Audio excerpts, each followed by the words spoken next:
ایک آچاریہ ہیں، ان کا ویڈیو بھی دیکھا میں، وہ کہہ رہے ہیں کہ آئندہ دھرم سنسد جو ہوگا اس میں ہم ایک ریزولوشن پاس کر دیں گے اور تمام تحفظات کو، ریزرویشن کو ختم کر دیں گے۔ آپ بتائیے اس ملک کا کیا ہوگا؟ اس ملک کی خوبصورتی اس کا آئین ہے۔ اگر آئین کو ہی ختم کر دیا جائے گا، کانسٹیٹیوشن کو ختم کر دیا جائے گا، تو سب سے بڑا نقصان دلتوں کا ہوگا، اس کے بعد بیکورڈ کلاس کا ہوگا۔ صرف مسلم اقلیت کا، کرسچنوں کا نقصان ہونے والا نہیں ہے، بلکہ ایک ایسا آئین بنایا جائے گا جس میں ان تمام لوگوں کے حقوق چھین لیے جائیں گے، ریزرویشن کسی کو نہیں ملے گا۔ اور نریندر مودی تو ایک کوشش کر چکے ہیں، اکنامک گراؤنڈ پر ریزرویشن دے رہے ہیں۔ تو میری آپ تمام سے گزارش ہے کہ اس پر غور کریے۔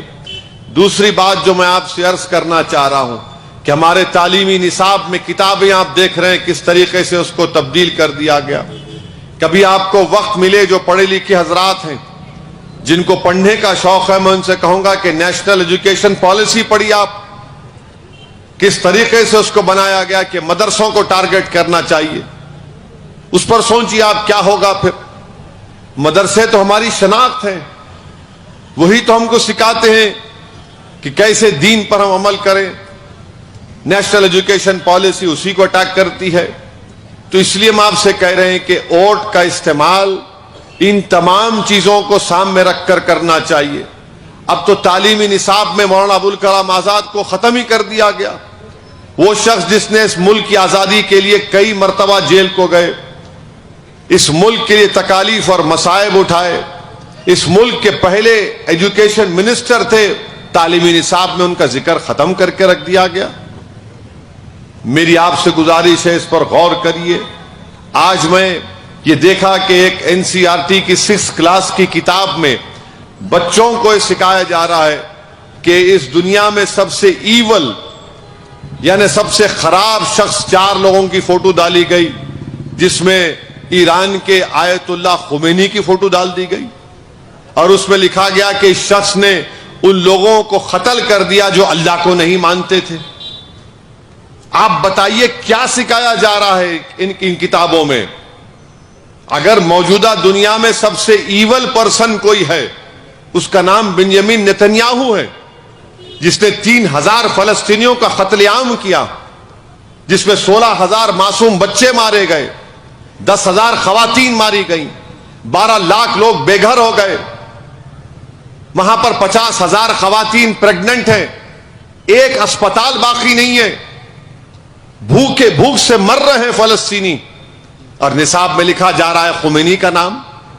اب یقیناً یہ شیعہ لوگوں کے لیے تکلیف دہ بات ہے، مگر ان شیعہ لوگوں سے میں اپیل کر رہا ہوں کہ 13 تاریخ کو آپ کیا کریں گے پھر؟ بلکہ میں لداخ کے ان شیعوں سے کہہ رہا ہوں کہ دیکھو یہ کیا ہو رہا ہے۔ لکھنؤ کے جو ذمہ دار ہیں اہل تشیع حضرات سے ان سے کہہ رہا ہوں بتاؤ آپ کیا کریں گے۔ اور اس میں کئی لوگ جو RSS نے ایک تنظیم بنائی مسلم راشٹریہ منچ، اس میں جھک مرا رہے ہیں۔ بتاؤ تم لوگ کیا کرو گے؟ اب مجلس کی مخالفت میں تو تم ناچ رہے ہو، مگر جب یہ کتاب میں آ گیا اب تم کیا کرو گے؟ تم وقت کے یزید کا ساتھ دو گے یا پھر تم سچائی کا ساتھ دو گے؟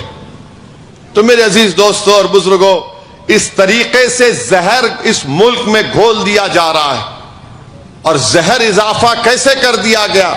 10 سال میں بی جے پی نے جہاں جس ریاست میں بی جے پی کی سرکار ہے وہاں پر کوئی مذہب تبدیل نہیں کر سکتا جب تک کہ کلیکٹر کو آپ لکھ کے نہیں دیں گے کہ کیوں آپ ریلیجیس کنورژن کرنا چاہ رہے ہیں۔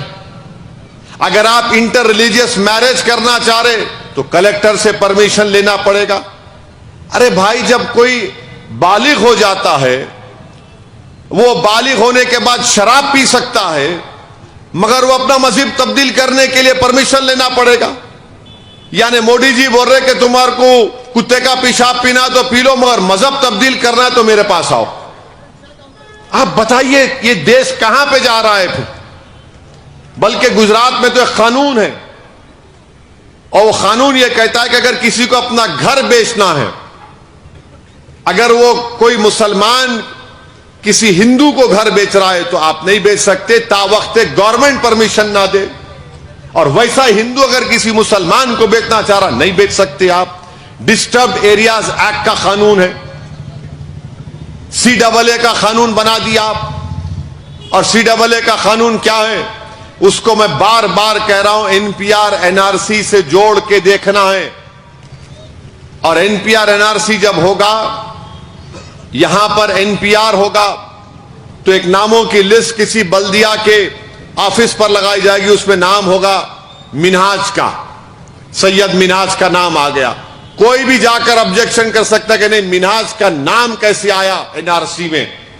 تو گورنمنٹ کا آفیسر بلا کے بولے گا سید منہاج صاحب اب آپ پہ ذمہ داری ہے کہ آپ بتائیں کہ آپ اس بھارت کے شہری ہیں. کیا کرنا پڑے گا سید منہاج صاحب کو؟ ان کے دادا کا برتھ سرٹیفکیٹ لانا پڑے گا. اور برتھ سرٹیفکیٹ کا قانون انڈیا میں کب بنا؟ 1950s, لیٹ 50s ہے, 1960 میں بنا. پاسپورٹ اس ملک میں 7 یا 8% لوگوں کے پاس پاسپورٹ ہیں. NPR NRC ہمارے سروں پر منڈلا رہا ہے. یہ BJP کرنا چاہتی ہے اور بار بار بول رہے نہیں کریں گے. ارے امت شاہ میرا نام لے کر لوک سبھا میں بولے کہ ہم NPR NRC کریں گے. ریزرویشن کی بات آتی ہے, وزیر اعظم بول رہے کہ ریزرویشن ختم کر دوں گا میں. امت شاہ بول رہے ریزرویشن ختم کر دوں گا میں. بول رہے مذہب کے نام پر ریزرویشن نہیں ملنا چاہیے. سریواس صاحب پیسٹر بیٹھے ہوئے ہیں. اس ملک میں دلت مسلمان, دلت کرسچن کا ایک مسئلہ ہے. 1950 کا پریزیڈنشل آرڈر کیا ہے بولو نریندر مودی؟ کیا وہ ریلیجن کی بنیاد پر نہیں ہے ریلیجن کی بنیاد پر. ریلیجن کی بنیاد پہ نہیں ہونا چاہیے. ارے اگر تلنگانہ میں ریزرویشن مسلمانوں کو مل رہا ہے تو ریلیجن کے نام پر نہیں مل رہا ہے, بلکہ مسلمانوں میں جو کاسٹ ہیں, کرشنن کی رپورٹ ہے, اس کی بنیاد پر مل رہا ہے. بعض مسلمانوں کو نہیں ملتا کیونکہ اس کاسٹ میں نہیں آتے. مگر امت شاہ کر بول رہے ہیں, نریندر مودی بول رہے ہیں ریزرویشن نکال دیں گے. کیوں نکالیں گے؟ کیونکہ اس ریزرویشن کے تحت ان غریبوں کے بچے, جو آٹو والے کا بچہ ہے, جو کسی غریب خاندان سے آتا ہے, ان کا بیٹا بیٹی ڈاکٹر بن رہے ہیں, انجینئر بن رہے ہیں, DYSP بن رہے ہیں, RDO بن رہے ہیں, MRO بن رہے ہیں, ٹیچر بن رہے ہیں, پروفیسر بن رہے ہیں, نرسز بن رہے ہیں. BJP کو نفرت ہے اس سے. یہ کیوں کر؟ ارے بھائی اگر اس ملک کا 14% آبادی, بلکہ اگر کرسچنز کو بھی ملا لیا آپ, سکھوں کو ملا لیے, 20% کی آبادی ہے مائنارٹیز کی, اگر وہ کمزور رہیں گے تو ملک طاقتور کیسے ہوگا بتائیے آپ. موڈی بولتے وشوا گرو وشوا گرو, کا وشوا گرو؟ آپ جب اقلیتوں کے ترقی کے مواقع کو ختم کر کے رکھنا چاہتے ہیں, ان کو آپ اوپر اٹھتا ہوا نہیں دیکھنا چاہتے, آپ ان کو غریبی اور مفلسی میں رکھنا چاہتے ہیں, تو میرے عزیز دوستوں اور بزرگوں, یہ اس کے لیے بھی آپ کو ووٹ دینا پڑے گا 13 مئی کے دن نکل کر. ایک طاقتور ورڈکٹ اور فیصلہ آپ کو دینا ہے اپنے ووٹ کے ذریعے. آپ پوچھ لیجئے, کئی ایسے جگہ پر بھارت میں, ملک میں عیسائیوں پر حملے ہوتے ہیں, معمولی بیپٹائزیشن کی سیریمنی کرنے نہیں دیا جاتا ان لوگوں کو. بیپٹائزیشن کی سیریمنی کو بولتے ہیں کہ نہیں ریلیجس کنورژن ہو رہا ہے, مارا جاتا ہے, پیٹا جاتا ہے. سپریم کورٹ میں کیس چل رہا ہے, کولن گونزالویز ایک وکیل ہے مائع ناز, وہ لڑ رہے ہیں. کہاں جائے گا پھر ملک؟ یہ کیا بچے گا اس ملک میں؟ اتنی نفرت وزیر اعظم کی طرف سے خود پھیلائی جا رہی. ایک وزیر اعظم کوئی تقریر کر سکتا ہے کیا بتائیے آپ؟ کہ آپ مسلمانوں کو وزیر اعظم کہہ رہے ہیں کہ گھسپیٹی ہیں, یہ بچے زیادہ پیدا کرتے ہیں, اور ہندو ماں اور بہنوں کے گلوں سے منگل سوتر نکال کر مسلمانوں کو دیا جائے گا؟ یہ کوئی زبان ہے وزیر اعظم کی استعمال کرنے کی؟ ارے یہ تو روڈ چلتا ہوا آدمی بھی نہیں بولے گا, مگر وزیر اعظم بول رہے ہیں اور لوگ سن رہے ہیں اور لوگ تھالی مار رہے ہیں. عجیب ماحول ہو چکا ہے. مانے نفرت کو نارملائز کر دیا گیا وزیر اعظم کی طرف سے. جھوٹ پہ جھوٹ, اتنا جھوٹ بولتے ہیں وزیر اعظم. یہ بولنا کہ بچے زیادہ پیدا کرتے